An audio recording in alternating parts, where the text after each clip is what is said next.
Section A, question number 12.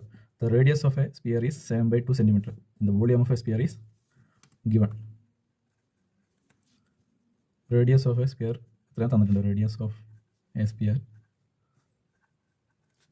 is 7/2 centimeter. We കണ്ടുപിടിക്കേണ്ടത് volume of sphere. Volume of sphere. We know that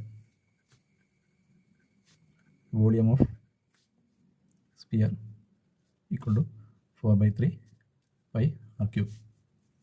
That is equal to 4/3 multiplied by pi എന്ന് പറയുന്നത് 22/7 ആണ്.